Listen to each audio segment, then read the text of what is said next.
برتر تہذیب کی غلامی کے احساس میں سیکھی جاتی ہے۔ چنانچہ زبان کے ساتھ مغربی تہذیب اپنے بیشتر لوازمات سمیت در آئی تھی۔ سلام کی جگہ ہیلو ہائے، لباس میں جینز شرٹ، انگریزی میوزک اور فلمیں وغیرہ زندگی کا لازمہ تھے۔ تاہم عاصمہ خاندانی طور پر نو دولتی پس منظر کی نہیں بلکہ خاندانی رئیس تھی، اس لیے کم از کم ظاہر کی حد تک ایک درجے کی تہذیب و شرافت، بڑوں کا ادب لحاظ اور رکھ رکھاؤ پایا جاتا تھا۔ اسی لیے میں نے اس دوستی کو گوارا کر لیا تھا کہ شاید لیلا کی صحبت سے عاصمہ بہتر ہو جائے۔ لیلا سے اس کی دوستی کالج کے زمانے میں ہوئی۔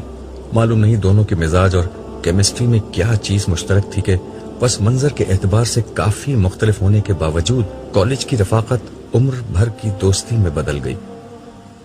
مگر بدقسمتی سے اس دوستی میں عاصمہ نے لیلا کا اثر کم قبول کیا اور لیلا نے اس کا اثر زیادہ قبول کر لیا۔ لیلا میری بیٹی ضرور تھی مگر بدقسمتی سے وہ میری جیسی نہ بن سکی۔ مجھ سے زیادہ وہ اپنے سب سے بڑے بھائی جمشید کی لاڈلی تھی، وہی بھائی جو میرا پہلوٹی کا بیٹا تھا اور اسی کی طرح میدان حشر میں کہیں بھٹک رہا تھا۔ ایک طرف بڑے بھائی کا لاڈ پیار اور دوسری طرف عاصمہ کی دوستی۔ یہ عاصمہ اکلوتی ہونے کے ناطے خود والدین کی لاڈلی اور ناز و نعم میں پلی بڑی تھی۔ نتیجہ یہ نکلا کہ آج حشر کی اس خواری میں سے اسے اپنا حصہ وصول کرنا پڑ رہا تھا۔ میرے زمانے کی بیشتر اولادوں کو ان کے والدین کے لاڈ پیار نے برباد کر کے رکھ دیا تھا۔ اولاد ہر دور میں والدین کو محبوب رہی ہے۔ میرے زمانے میں یہ عجیب سانحہ رونما ہوا تھا کہ ماں باپ اپنے بچوں کے عشق میں اس طرح گرفتار ہوئے کہ خود ان کے کھلونے بن گئے۔ شاید یہ کم بچوں کا اثر تھا۔ پہلے ہر گھر میں 8-10 بچے ہوتے تھے، اس لیے والدین ایک حد سے زیادہ بچوں پر توجہ نہیں دیتے تھے۔ مگر میرے زمانے میں والدین کے 2-3 ہی بچے ہوتے تھے اور ان کی زندگی کا واحد مقصد یہی بن گیا تھا کہ اولاد کے لیے سارے جہاں کی خوشیاں سمیٹ کر لاتے۔ وہ ان کے ناز نخرے اٹھاتے، ان کی تربیت کے لیے ان پر سختی کرنے کو برا سمجھتے، ان کی ہر خواہش پوری کرنے کو اپنا مقصد بنا لیتے، ان کو بہترین تعلیم دلوانے کے لیے اپنا سب کچھ لٹا دیتے، یہاں تک کہ ان کے بہتر مستقبل کی خاطر ان کو دوسرے ملکوں میں تعلیم کے لیے بھیج دیتے، اور آخرکار یہ بچے بوڑھے والدین کو چھوڑ کر ترقی یافتہ ممالک میں سیٹ ہو جاتے۔ یہ نہ بھی ہو تب بھی نئی زندگی میں ماں باپ کا کردار بہت محدود تھا، لیکن ماں باپ اس سب کے باوجود بہت خوش تھے۔ والدین کے نزدیک دین کی بنیادوں سے بچوں کو واقف کرانے سے زیادہ اہم یہ تھا کہ بچوں کو منہ ٹیڑھا کر کے انگریزی بولنا سکھا دیں۔ ایمان و اخلاق کی تعلیم دینے سے زیادہ ضروری یہ تھا کہ انتہائی مہنگے تعلیمی اداروں میں اعلیٰ تعلیم دلوا دیں۔ خدا کی سچی محبت، اس کے بندوں سے محبت اور خلق کے خدا کی خیر خواہی کے بجائے اپنے والدین سے مفاد پرستی کی تعلیم حاصل کرتے۔ بچوں کو خاندان کے بزرگوں کے بجائے ٹی وی کی تربیت گاہ کے حوالے کیا جاتا، جہاں تہذیب و شرافت اور اخلاق و شائستگی کے بجائے خواہش پرستی اور مادیت پسندی کا ایک نیا سبق ہر روز پڑھایا جاتا۔ آخرت کی کامیابی کے بجائے دنیا اور اس کی کامیابی کو اہم ترین مقصد بنا کر پیش کیا جاتا تھا۔ خدا، دین اور آخرت بس رسمی سی باتیں تھیں۔ دینداری کی آخری حد یہ تھی کہ کسی مولوی صاحب کے ذریعے سے بچے کو قرآن مجید ناظرہ پڑھوا دیا جاتا۔ رہا اس کا مفہوم تو نہ وہ مولوی صاحب کو معلوم تھا، نہ والدین کو، اور نہ کبھی بچوں ہی کو معلوم ہو پاتا۔ یہ لوگ کبھی سمجھ کر پڑھ لیتے تو انہیں معلوم ہو جاتا کہ قرآن دنیا کی فلاح کے ذکر سے اتنا ہی خالی ہے جتنا ان کی زندگیاں آخرت کے تذکرے سے۔ اس کا سبب پچھلی دنیا میں کسی کی سمجھ میں آیا ہو یا نہیں، آج بالکل واضح تھا۔ جو دنیا میں گزاری وہ تو زندگی تھی ہی نہیں، وہ تو محض امتحان کا پرچہ تھا یا راہ چلتے مسافر کا کسی سرائے میں گزارا ہوا ایک پہر۔ زندگی تو یہ تھی جو کبھی ختم نہ ہونے والی ایک انتہائی تلخ حقیقت بن کر آج سامنے آ کھڑی ہوئی تھی۔ ہم ذرا قریب پہنچے تو آسما کی نظر مجھ پر پڑی۔ اس نے لیلا کو ٹھوکا دیا۔ لیلا نے گھٹنوں سے سر اٹھایا، اس کی نظر میری نظر سے چار ہوئی۔ ان آنکھوں میں ایسی بے بسی، وحشت اور دکھ تھا کہ میرا دل کٹ کر رہ گیا۔ وہ اٹھی، بھاگ کر مجھ سے لپٹ گئی اور پوری قوت سے رونے لگی۔ اس کی زبان سے ابو ابو کے سوا کچھ اور نہیں نکل رہا تھا۔ میں بڑی مشکل سے خود پر ضبط کر رہا تھا۔ مجھے محسوس ہوا کہ یہ اگر روتی رہی تو کہیں میرے ضبط کا بند بھی میرا ساتھ نہ چھوڑ دے۔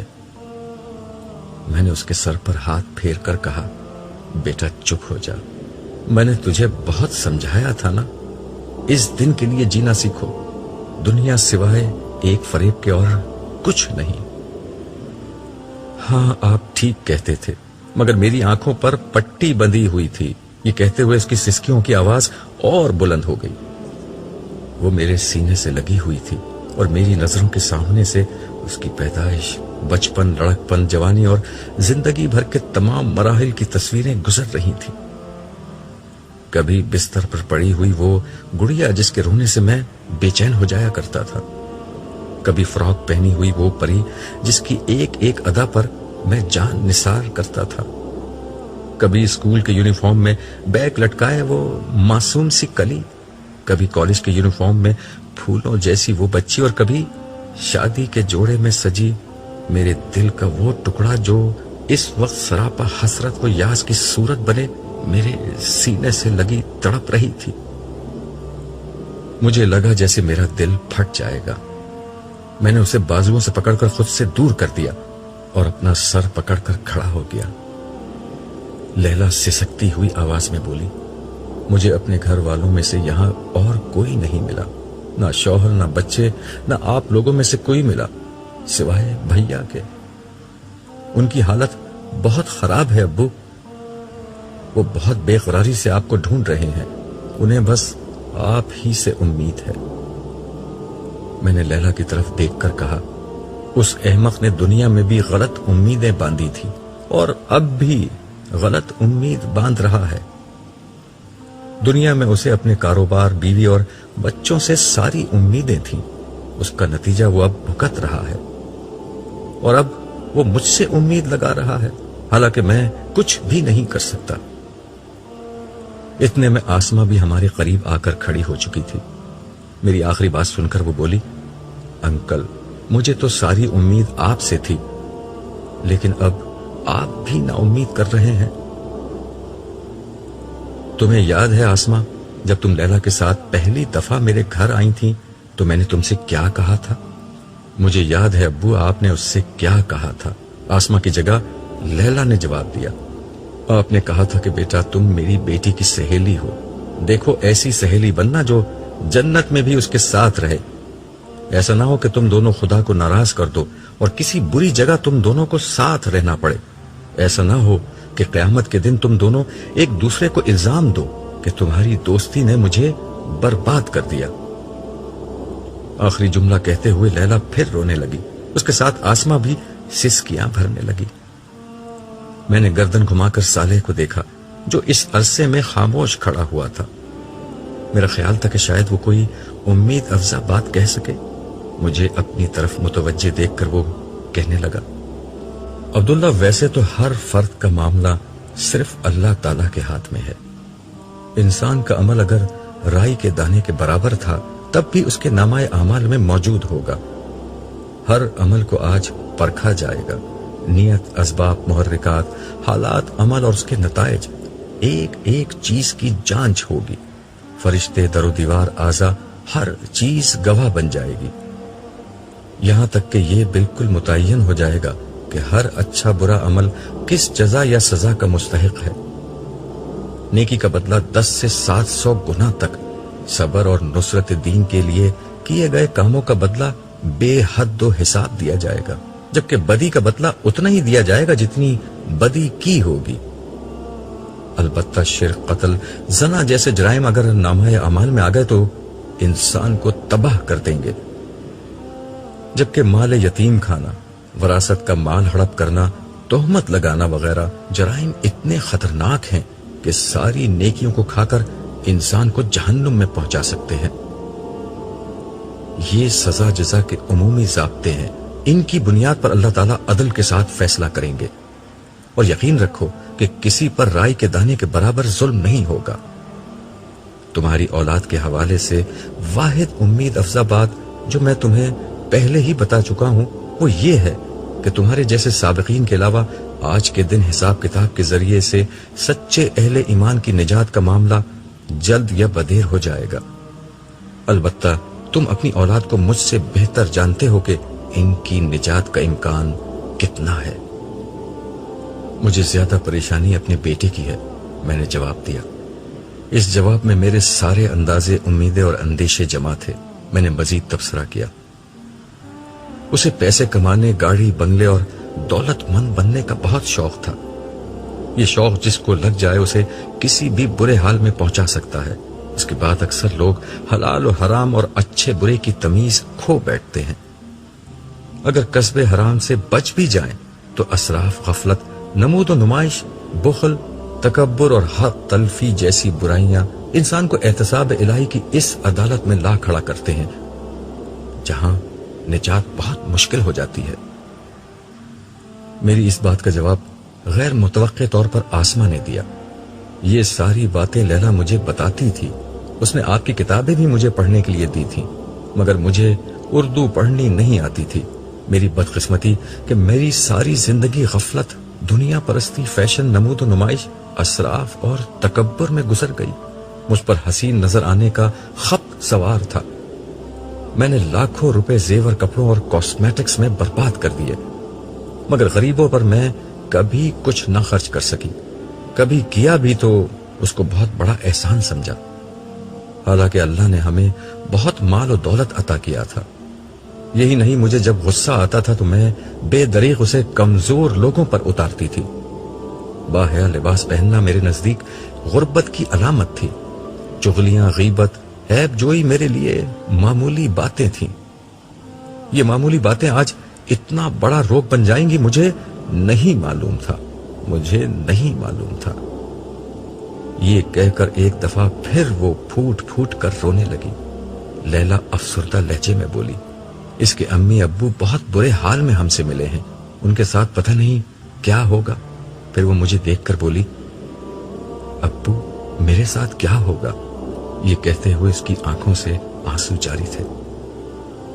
بیٹا انتظار کرو، امید یہ ہے کہ اب زیادہ دیر نہ گزرے گی کہ حساب کتاب شروع ہو جائے گا۔ اس وقت مجھے اللہ کی رحمت سے امید ہے کہ اتنی سختی اٹھانے کے بعد وہ تمہارے وہ گناہ معاف کر دے گا جو تم نے دنیا میں معمولی سمجھ کر کیے تھے۔ کاش ابو میں آپ کا راستہ اختیار کر لیتی۔ آپ نے مجھے بہت سمجھایا تھا کہ ایمان زبان سے کلمہ پڑھ لینے کا نام نہیں، خدا کی ہستی کو اپنی زندگی بنا لینے کا نام ہے۔ رسمی عبادت خدا کو مطلوب نہیں، اسے قلب کی دینداری چاہیے، اسے چند بے روح سجدوں کی ضرورت نہیں، ایک سچا خدا پرست بندہ چاہیے۔ ایمان میری زندگی میں تو تھا، مگر وہ میری شخصیت کا احاطہ نہ کر سکا۔ میں نے آپ کے کہنے سے نمازیں تو پڑھی، مگر خدا کی یاد میری زندگی نہیں بن سکی۔ میں نے روزے تو رکھے، مگر مجھ میں سچا تقوی پیدا نہیں ہو سکا۔ زیادہ سے زیادہ مجھے 50 برس وہ سب کرنا پڑتا۔ یہاں تو صدیاں گزر گئی ہیں اس گرمی اور سختی میں پریشان گھومتے گھومتے۔ لیلا کی بات سن کر آسماں نے اس کے کندھے پر ہاتھ رکھ کر سسکتے ہوئے کہا، بہن تم مجھ سے تو بہتر ہو، میں نے تو زندگی میں نماز روزہ کچھ نہیں کیا، اخلاقی گناہ، نمود و نمائش، اسراف، تکبر اور حق تلفی وغیرہ اس کے علاوہ ہیں۔ میرا کیا ہوگا؟ مجھے تو سوائے جہنم کے کوئی انجام نظر نہیں آتا۔ یہ کہہ کر وہ چیخ چیخ کر رونے لگی۔ ان دونوں کی باتوں سے میرا دل کٹ رہا تھا۔ مجھ میں اب مزید ان کے ساتھ رہنے کی ہمت نہیں رہی تھی۔ صالح کو میری حالت کا اندازہ ہو چکا تھا۔ اس نے ان دونوں سے مخاطب ہو کر کہا، عبداللہ کو اب یہاں سے رخصت ہونا ہوگا، آپ دونوں یہاں بیٹھ کر اللہ تعالیٰ کے فیصلے کا انتظار کیجئے۔ زیادہ دیر نہ گزرے گی کہ حساب کتاب شروع ہو جائے گا۔ یہ کہہ کر وہ میرا ہاتھ پکڑ کر مجھے آگے لے گیا۔ میں چاہتا تھا کہ جاتے جاتے لیلا کو تسلی دے دوں۔ میں پیچھے مڑا تو یہ دیکھ کر حیران رہ گیا کہ پیچھے کا منظر بدل گیا ہے۔ ہم کسی اور جگہ کھڑے تھے۔ مجھے ذرا تیزی سے تمہیں وہاں سے ہٹانا پڑا، وگرنہ تمہیں اور دکھ ہوتا۔ کیا تم اپنے بیٹے سے ملنا چاہو گے؟ نہیں، میں مزید کچھ دیکھنے کی تاب نہیں رکھتا، میں نے دو ٹوک جواب دیا۔ میرا دل افسردگی کے گہرے سمندر میں ڈوب چکا تھا۔ میرا بس نہیں چل رہا تھا کہ میں کسی طرح واپس دنیا میں لوٹوں اور لیلا کی اصلاح کو زندگی کا سب سے بڑا مقصد بنا لوں۔ مجھے احساس ہوا کہ اب یہ ممکن نہیں۔ پھر اندیشے کے ایک زہریلے سانپ نے میرے سامنے سر اٹھایا۔ میں نے سالے سے کہا، سالے، کہیں لیلا کے اس حال میں میرا قصور تو نہیں؟ کہیں میں تو اس کا ذمہ دار نہیں؟ نہیں، ایسا نہیں ہے۔ دیکھو، اولاد تو نوح علیہ السلام جیسے پیغمبر کی بھی گرفت میں آئی ہے، مگر ذمہ داری ان کی نہیں تھی۔ انسان کا فریضہ صرف صحیح بات دوسروں تک پہنچانا ہے۔ قبول کرنے نہ کرنے کا فیصلہ ہمیشہ دوسرے کرتے ہیں۔ تمہاری بیٹی لیلا نے اپنے فیصلے خود کیے تھے، لیکن تم اس کی تکلیف کے ذمہ دار نہیں ہو۔ مجھے لگا جیسے مجھ پر سے ایک بوجھ اتر گیا ہے، مگر اگلے ہی لمحے مجھ پر ایک دہشت ناک انکشاف ہوا۔ اگر میری بیٹی کی وجہ سے میری پکڑ کی نوبت آئی تو کیا ہوگا؟ یہی کہ میں بغیر کسی ہچکچاہٹ کے اپنی پیاری بیٹی کو جہنم میں جھونک کر اپنی جان بچانا پسند کروں گا، کیونکہ آج کے دن کا عذاب اتنا شدید ہے کہ سارے رشتے اور تعلقات اس کے آگے ہیچ ہیں۔